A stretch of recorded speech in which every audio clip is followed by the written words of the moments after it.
Cordial saludos, queridos estudiantes, espero que se encuentren muy bien. Nos encontramos entonces abarcando las temáticas de nuestra primera unidad de la asignatura Análisis Financiero. Tenemos entonces que para esta unidad vamos a abarcar los temas pertinentes al análisis financiero, análisis vertical, horizontal y algunos indicadores. ¿Listo? Tenemos entonces que el análisis financiero es un método que permite analizar las consecuencias financieras de las decisiones de negocio, ¿cierto? Ya que esto se va a ver reflejado, pues indudablemente, en los estados financieros y de allí es donde se realiza este respectivo análisis. ¿Qué tenemos? Para esto es necesario aplicar técnicas que permitan recolectar la información relevante, llevar a cabo distintas mediciones y sacar conclusiones. De hecho, por eso, digamos, estas técnicas son importantes desde lo cuantitativo, es decir, desde su cálculo, pero también desde lo cualitativo para determinar qué pasó con esa información, ¿cierto? Si no hay un análisis, pues bueno, no llegamos a mucho. Tenemos entonces, bueno, hay que mencionar los estados financieros básicos, aunque para nuestro análisis los que vamos a retomar a grandes rasgos son balance general y estado de resultados. Listo. Tenemos entonces, son documentos que debe preparar la empresa al terminar el ejercicio contable con el fin de conocer la situación financiera y los resultados económicos obtenidos en sus actividades a lo largo del periodo. Estos son balance general, estado de resultados, estado de cambios en el patrimonio, cambios en la situación financiera, origen y aplicación de fondos y estado de flujos de efectivo. Listo. Bueno, acá tenemos el balance general. Que tenemos estado financiero que muestra detalladamente la situación financiera de una empresa en un momento determinado. Listo, ya sabemos que este estado se presenta o se levanta cada mes, pero digamos para que el análisis sea más interesante debe hacerse de varios periodos consecutivos. Pero bueno, no vamos a quedar acá porque bueno, yo creo que este es solo como un recorderis. Tenemos entonces que la estructura, ya sabemos que es activos, pasivos y patrimonio, ya sabemos que entonces el activo es lo que la empresa tiene y el otro lado, entonces, que está representado ese activo, ¿cierto? Si lo debe o ya es de la empresa. Si lo debe, entonces estará representado en pasivo y si es de la empresa, estará representado en patrimonio. Tenemos el estado de resultados, muestra la rentabilidad de una entidad lucrativa en el entendido de que todas las organizaciones tienen como objetivo entonces obtener una utilidad o una ganancia particular, ¿cierto? Entonces, ese también es la estructura. También, a medida que vamos avanzando más que todo en análisis vertical y horizontal, vamos a analizar mucho de este estado. Esto sí es entonces lo que nos interesa a partir de este tipo de análisis es que empezamos el análisis financiero. Entonces, con el análisis vertical y horizontal, tenemos entonces el vertical. Este análisis lo que hace es determinar qué tanto participa un rubro dentro de un total global. Ya vamos a determinar cuáles serán los totales globales. ¿Listo? Indicador que nos permite determinar igualmente qué tanto ha crecido o disminuido la participación de este rubro en el total global. Tenemos entonces, por ejemplo, en el balance, como veíamos ahorita, está representado en activos, pasivos y patrimonio. Entonces, si identificamos los totales globales, entonces el total del activo, el total del pasivo y el total del patrimonio. En términos de activos y pasivos, también podemos determinar en términos de, como tal, el peso en activo corriente y no corriente o pasivo corriente y no corriente. También es interesante verlo y ojo, de hecho se hace desde allá. Ahorita vamos a ver cómo. Tenemos entonces que cada rubro será que cada cuenta particularmente. ¿Listo? Tenemos entonces acá como un ejemplo puntual. Tenemos unas cuentas, caja, bancos, inversiones, activos fijos, ¿sí? Y tenemos total activo. Ese es el rubro o el total global. ¿Listo?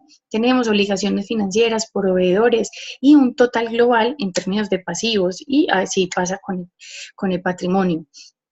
Queremos entonces que, como es el peso de un rubro frente a un total global, entonces tenemos que caja dividido los 200 del total global del activo por 100. Ojo, aquí hay algo particular y es que, por ejemplo, en Excel, que es donde generalmente hacemos estas fórmulas, A veces tenemos las celdas predeterminadas.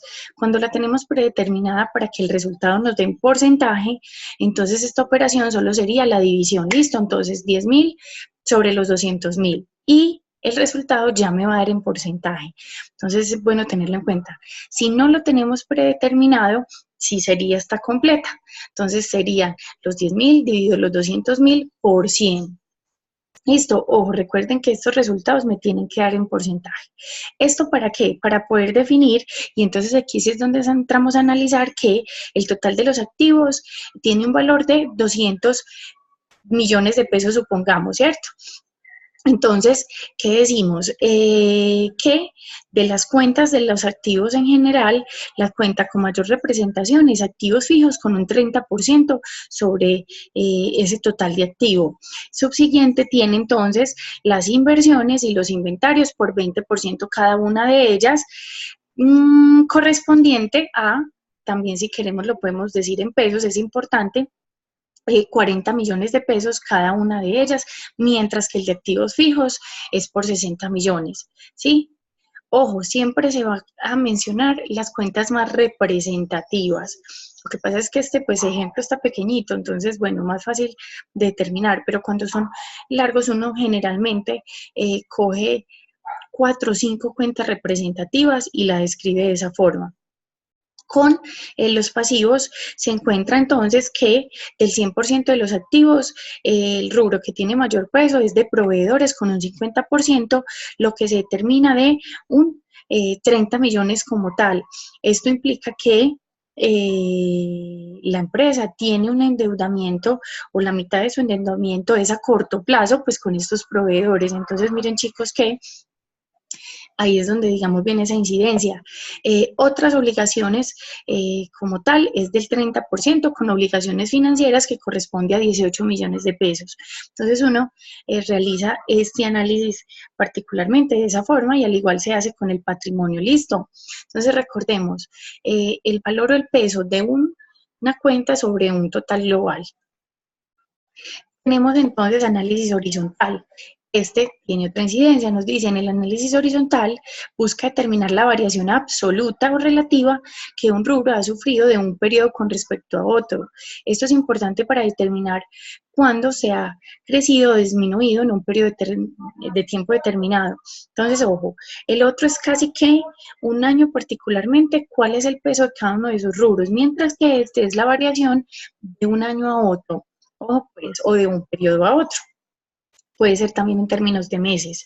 Tenemos para determinar la variación absoluta, ojo, en número sufrida por cada partida o cuenta de un estado financiero en un periodo 2 con respecto a un periodo 1. Ojo, el periodo 2 siempre tiene que ser el más actual, ¿listo? Entonces, si tenemos años 2013, 14, 15 y 16, entonces se hará 2016 menos el 2015, el 2015 menos el 14 menos el 13, ¿listo? Bueno, se procede a determinar la diferencia, es decir, una resta, lo que les estaba diciendo. Entonces, valor 2 menos el valor 1, la fórmula sería P2 menos P1. Recordemos que el P2 siempre tiene que ser el año más actual, ¿listo? Menos el más viejito. Si tenemos en meses, entonces, estamos en agosto, pero no, agosto aún no ha terminado, entonces julio menos junio, junio menos mayo y así sucesivamente. Para determinar la variación relativa, este sí es en porcentaje de un periodo con respecto a otro, se debe aplicar una regla de 3. Para esto se divide el periodo 2, o sea, el más actual, por el periodo 1 y se resta 1. ¿Listo? Ese resultado se multiplica por 100 para convertirlo en porcentaje, quedando la fórmula de la siguiente manera. P2, el año o el periodo más actual, dividido el periodo o el año más viejito, menos 1 por 100. Aquí vuelve a pasar lo mismo que en el análisis vertical. Ojo, si la celda en Excel ya está predeterminada para que me den porcentaje, no lo tengo que multiplicar. Si no está predeterminada, lo multiplico por 100. ¿Listo? Acá tenemos entonces un ejemplo. Ojo, tenemos año 1 versus año 2. Recordemos que el año 2 es el más actual. Entonces aquí tenemos variación absoluta, vemos en casi todos los rubros una resta. En cajas, por ejemplo, 12 millones. Supongamos que estamos hablando en millones, menos 10 millones, entonces la variación es de 2, es decir, que tuvo un aumento del 20% representado en 2 millones de pesos particularmente. En caja y bancos, se tuvo una disminución del 25% representado en 5 millones de pesos. Listo, ojo, aquí hay algo particular y es que recuerden que lo que hace positivo o negativo es que, bueno, si hubo una variación positiva, es decir, un aumento, o si hubo una disminución. Entonces hay que tenerlo en cuenta, listo. Las inversiones, entonces tuvo un aumento, un incremento, ¿sí? Un aumento del 66,67%, reflejado en 10 millones de pesos. Ojo, acá pasa lo mismo. Generalmente uno no identifica todos los rubros porque pues este es pequeño, pero hay unos estados muy grandes, ¿cierto? Entonces uno, ¿cómo lo identifica? Primero empieza por los totales globales, entonces uno identifica que en el total de los activos tuvo un aumento del 17,5% representado en 21 millones de pesos. Esto con el aumento de cuentas muy representativas, como los clientes con un aumento del 180%, específicamente en 9 millones de pesos. El aumento de las inversiones del 66,67%, con un aumento de 10 millones. Pero también se vio evidenciado la disminución de algunas cuentas particularmente, como lo fueron los inventarios, con una disminución del 50%, representado en 15 millones de pesos, y la cuenta de bancos con una disminución del 25%, representado en 5 millones de pesos. Listo. Miren qué hice en este análisis puntualmente.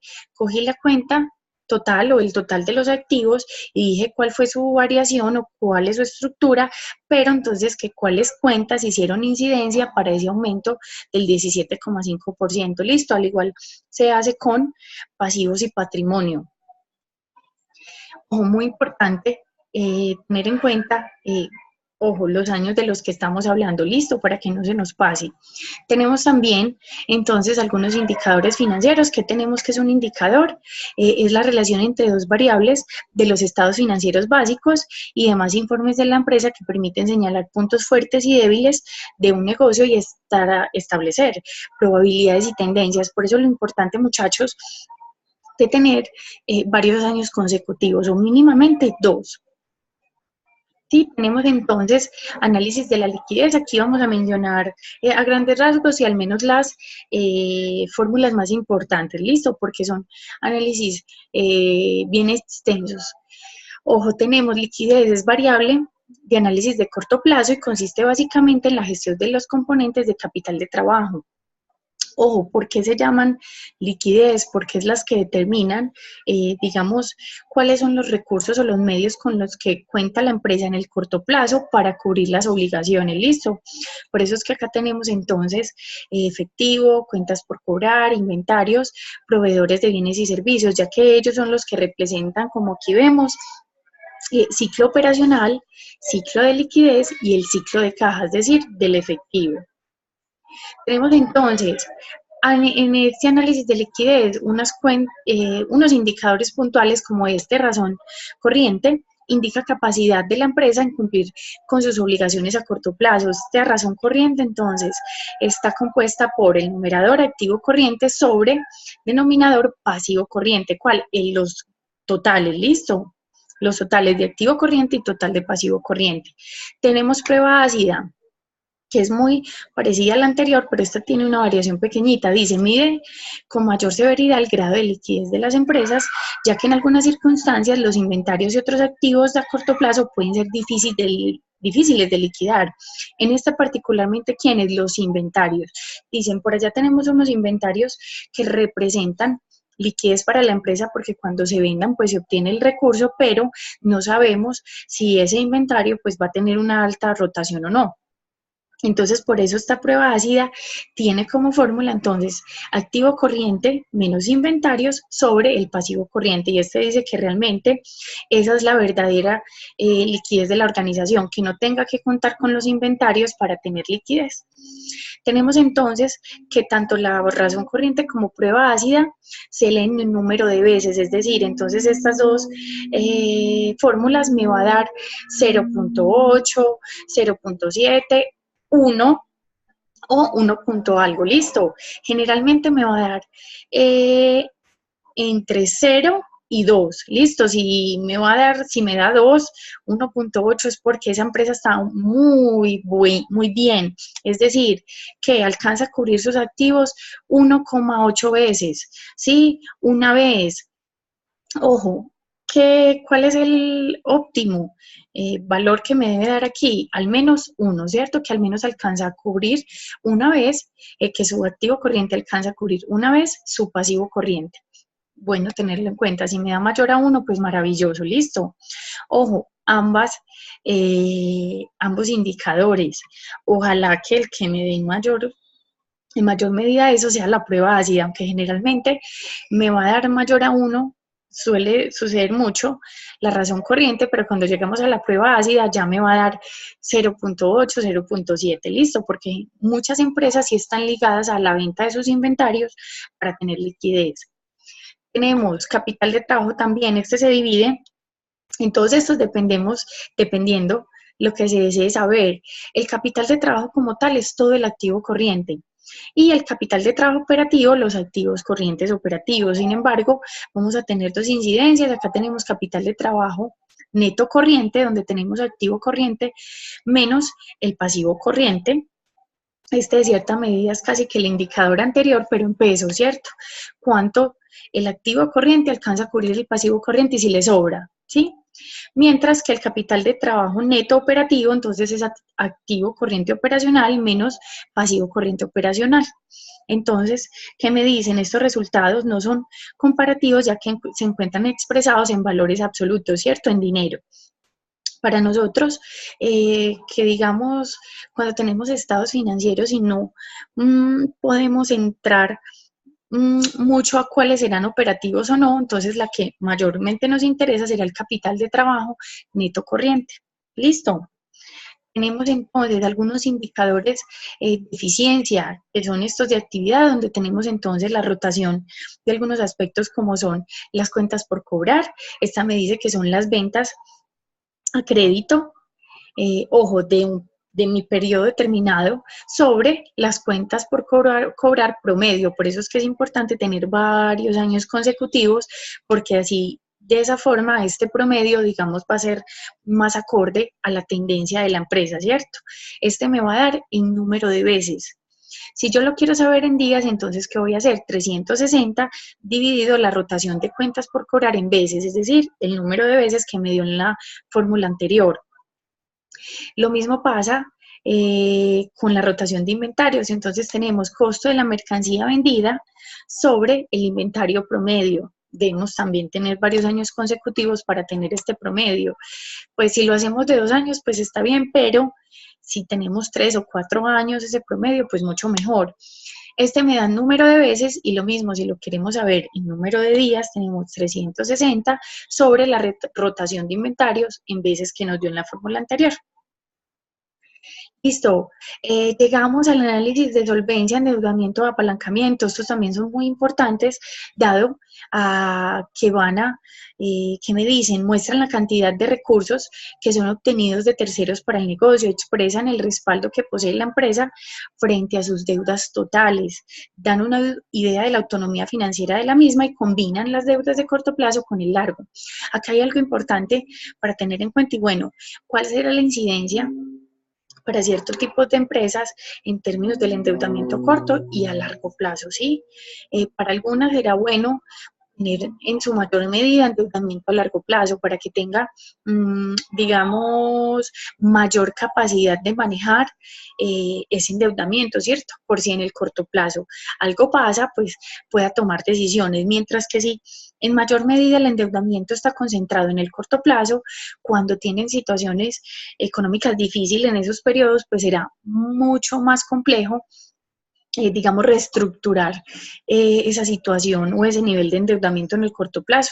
Entonces, digamos que esas son las incidencias. Sin embargo, hay empresas que son muy grandes y, digamos, tienen mayor capacidad de endeudamiento, pues en el corto plazo, ¿cierto? Y de responder hacia ese endeudamiento. Entonces, por eso, muchachos, cuando hablamos casi que de los resultados de estas fórmulas, pues miren que ahorita les decía con las de liquidez, pues uno medianamente dice, bueno, que es positivo que sea, ¿cierto? Mayor a uno, menor a uno en este, particularmente, por ejemplo, en el nivel de endeudamiento que me va a dar en porcentaje, que ojalá sea menor del 50%, ¿cierto? Y en términos de la concentración del endeudamiento, lo que les hablaba, ojalá estuviera mayor concentración en el largo que en el corto plazo, pero eso no es fórmula mágica tampoco, también depende del tipo de empresa. Listo. Tenemos entonces razón de endeudamiento, muestra que proporciona de los activos que han sido financiados con deuda desde el punto de vista de acreedores, equivale a la porción de activos comprometidos con acreedores no dueños de la empresa. Tenemos entonces que numerador total de pasivos sobre total de activo por 100. Ya sabemos para qué me den porcentaje y ya sabemos entonces lo que, como debemos tener nuestro Excel para que nos dé de esta manera. Listo, ojo, nunca celda predeterminada en porcentaje y multiplicado por 100 porque eso entonces no nos va a dar. Endeudamiento, leverage o apalancamiento muestra proporción de activos que han sido financiados con deuda desde el punto de vista de los acreedores, corresponde al aporte de los dueños comparado con el de no dueños. Tenemos total de pasivos sobre total de patrimonio, este me da en número de veces. Finalmente tenemos concentración del endeudamiento, permite mostrar dónde se encuentran concentrados los pasivos, si en el corto o en el largo plazo, y así muestra la estructura de capital de una empresa. Por eso les decía ahorita, bueno, qué tan complejo será tomar decisiones si tenemos problemas financieros como tal. Tenemos entonces, se mide mostrando la participación de los pasivos corrientes y no corrientes de la siguiente forma: concentración corto plazo, pasivo corriente sobre total pasivo por 100 y largo plazo, no corriente sobre total pasivos por 100. Bueno, chicos, nosotros a grandes rasgos las temáticas de la primera unidad. Ya sabemos que para la segunda entonces vamos a trabajar lo que es todos los indicadores de rentabilidad como tal. Bueno, espero haya sido de su agrado. Ya saben que cualquier duda o inquietud me pueden contactar por la plataforma, por el correo y demás. Feliz día para todos.